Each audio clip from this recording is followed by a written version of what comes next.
আজকে শুনছেন প্রেমেন্দ্র মিত্রের মাঝ গল্পটির দ্বিতীয় পর্ব। আজকের পর্বটি শুরু করার আগে আগের পর্বটি একটু ছোট্ট করে বলে দিই। কয়েকজন মিলে খাওয়া দাওয়ার প্ল্যান করে, মানে ফিস্ট করবার, এবং তাদের মধ্যে একজন ঘনাদা নামক ব্যক্তিও আছেন, যিনি এই ফিস্টের মধ্যে থাকতেই চান না, বিশেষ করে ওনার ভয় ওই চাঁদা দেওয়ার জন্য। কাজেই তিনি বলেন আজকে নাকি ওনার পেটটা একদমই ভালো নেই, কাজেই এই ফিস্টে তিনি থাকবেনই না, যার জন্য খাবার সময় ওনাকে শুধুমাত্র মাগুর মাছের ঝোল দেওয়া হয়, আর বাকিদের জন্য রয়েছে মাংসের কালিয়া। কিন্তু ঘনাদা তো একদম রেগে লাল, সে কিছুতেই মাগুর মাছের ঝোল খাবে না। কিন্তু শেষ পর্যন্ত এই ঘনাদা মাংস, চাটনি, দই, সন্দেশ সবকিছুই খেল। এবং তিনি কেন মাছ খেতে চান না সে ঘটনাও তিনি বলতে আরম্ভ করলেন সকলকে। আর আজকের এই পর্বেই আপনি শুনতে চলেছেন সেই ঘটনা। চলুন তাহলে শুরু করা যাক। তার আগে আমি সায়ন্তিকা, শুরু হচ্ছে মাছ।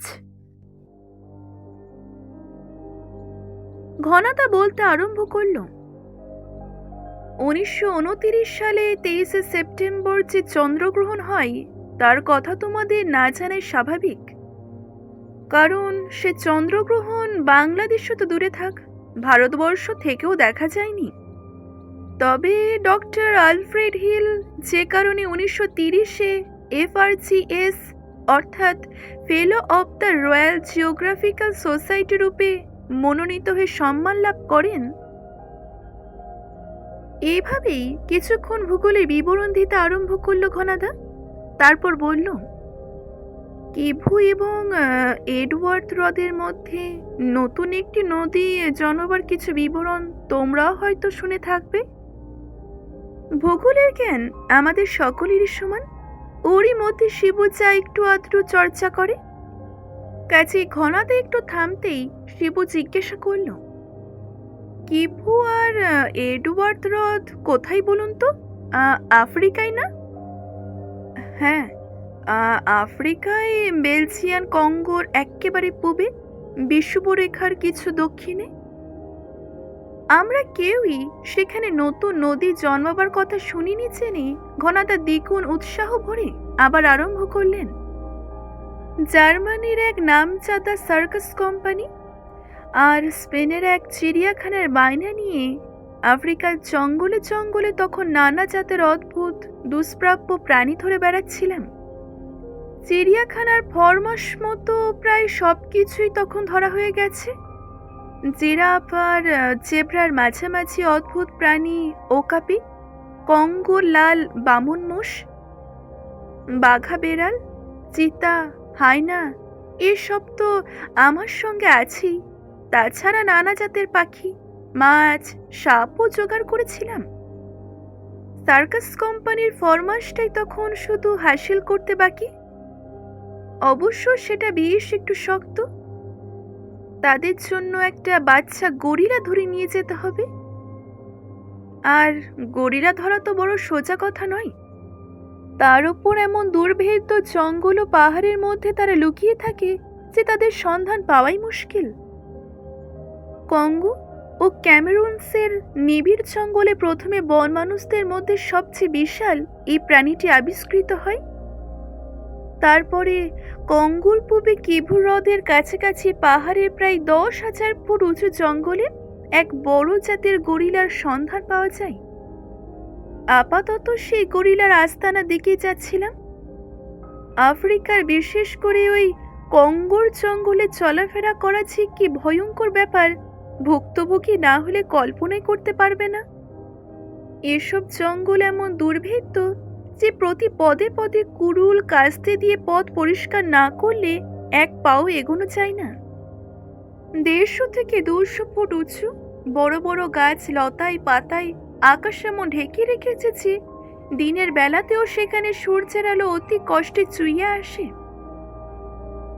যে জায়গাটি সেদিন বিশ্রাম করবার জন্য তাঁবু ফেলেছিলাম, সেখানে এই জঙ্গল অনেকটা হালকা হয়ে সাভানা অর্থাৎ ঘাসে প্রান্ত শুরু হয়েছে।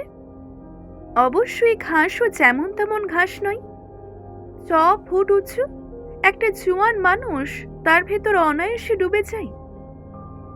একটা প্রকাণ্ড বাউবাব গাছের তলায় বেশ খানিকটা জায়গা পরিষ্কার করে আমাদের আস্তানা পাতা হয়েছিল। আফ্রিকার জঙ্গলে শিকারে বেরোনোকে বলে সাফারি। আমাদের সাফারিতে লোকজন তো বড় কম নয়। আসবাবপত্র, রসদ ও জন্তু জানোয়ারের খাঁচা, বাক্স ইত্যাদি বইবার জন্য 100 জন কাফিন জাতের মোটে আছে। তারপর আবার আছে 5 জন মাসাই জাতের শিকারী।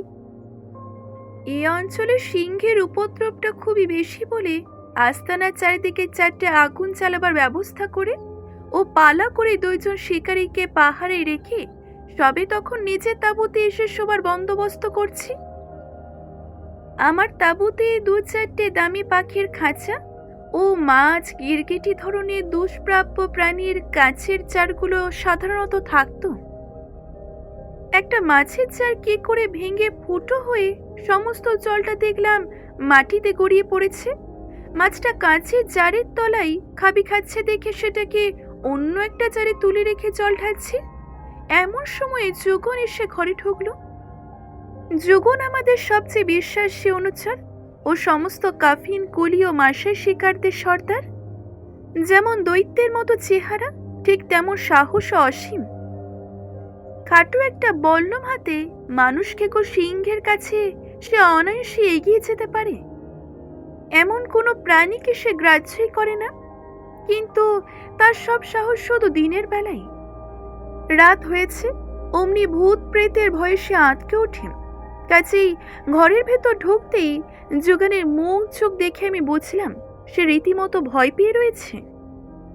আবার কোনো ভূত কোথায় তাকে ধরেছে এই বলে ঠাট্টা করতে যাব, অমনি নিজের কানে একটা অদ্ভুত শব্দ শুনতে পেলাম। তখনই ভাটার মতো চোখগুলো বড় বড় করে আমার দিকে তাকিয়ে যোগান বলল, ওই যে শুনতে পাচ্ছেন বোয়ান? শুনতে তখন ভালো রকমই পেয়েছি। না, সিংহ কি খ্যাপা হাতির ডাক নয়। অন্ধকার রাত্রির কোনো সুদূর প্রান্ত থেকে সমস্ত আকাশের বুককে কাঁপিয়ে এক বিকট শব্দ আসছে। শুধু একদিকে নয়, একদিকে হচ্ছে তো অপর দিক থেকেও ঠিক তেমনই প্রতিধ্বনি ভেসে আসছে। এমনই সে শব্দ যে অন্ধকার আকাশের এক কোণ থেকে আরেক কোণে কোনো অদৃশ্য বিরাট দৈত্য যেন লোফালোফি করছে মনে হলো। ভালো করে খানিকটা শুনবার পরে আমি যোগানকে বললাম, কিছু বুঝলে যোগান? যোগান বলল, হ্যাঁ বুয়ান, বলছে দেবতার দুশ্মন শয়তানকে চাই। কোনো পাহাড় জঙ্গল তাকে লুকিয়ে রাখতে পারবে না, তেলের করা তৈরি। আমি তখন বললাম, হ্যাঁ ঠিকই বুঝেছ, তবে আর একটু মন দিয়ে শোনো, বুঝবে শুধু শয়তান নয় বলছে, সাদা শয়তান কেউ চাই। যোগান বলল, হ্যাঁ ঠিকই বলেছেন বুয়ান, কিন্তু কার কথা বলছে? সাদা শয়তান মানে আমাদের কথা নয় তো? তা তোমাদের কথা তো বাদই দিলাম। যাকে আক্রোশটা যার উপরই হোক না কেন, আমরা নির্ভয় থাকতে পারি। অন্যদিকে আমার কাফিন, কুলি ও মাসাই শিকারীদের অনেক কিছু বলার পর রাত্রের মতো বিদায় করলাম। মুখে ওদের অভয় দিলাম বটে, কিন্তু সারা রাত দুর্ভাবনায় ভালো করে ঘুমোতেই পারলাম না। আফ্রিকার সঙ্গে ঘনিষ্ঠ পরিচয় যাদের আছে, এর শব্দের অসামান্য ক্ষমতা ও ভয়ঙ্কর মর্ম তারা ভালো করেই জানে। এর শব্দ আফ্রিকার এক আশ্চর্য জিনিস, বিশেষ করে এই ধরনের বিরাট ঢাকের শব্দ ছাড়া আর কিছুই নয়। কিন্তু যে দেশে দুর্ভেদ্য জঙ্গলে 10 মাইল দূরের গায়ে লোকেরা পরস্পরের ধারে কাছেও ঘেঁষে না ও পরস্পরের ভাষাও বোঝে না, সেই দেশে ঢাকের শব্দের মারফত টেলিগ্রাফের মতো তাড়াতাড়ি শত শত মাইল দূরে দূর দূরান্তের খবর পাঠিয়ে দেওয়া যায়। বলতে গেলে এ ঢাকের শব্দের নিজস্ব একটা ভাষা আছে। সম্পূর্ণ ভিন্ন জাতের এবং ভিন্ন ভাষার লোকেরা এই ঢাকের ভাষা অনায়াসে বুঝতে পারে। এ ঢাকের শব্দ বিলি করবার ব্যবস্থা অদ্ভুত। এক গা থেকে ঢাকের শব্দ শোনা মাত্রই তৎক্ষণাৎ সে খবর ঢাকের আওয়াজে প্রচার করে দেয় অন্য গ্রামও। ঠিক এমন করেই দেখতে দেখতে বহু দূরে সে খবর ছড়িয়ে যায়। কারুর বিরুদ্ধে এ ঢাক যদি একবার বেঁচে ওঠে, তাহলে যত দূরে পালাক এ ঢাকের নাগাল থেকে পরিত্রাণ পাবার আশাই নেই। বহুদিন আফ্রিকার বহু জায়গায় ঘোরার দরুন এ ঢাকের ভাষা আমি ভালো করেই বুঝি। আপাতত ঢাকের খবর যা শুনলাম তার সঙ্গে আমার সম্পর্কে কিছু নেই বলেই মনে হয়, তবু অস্বস্তিটা একেবারে গেল না।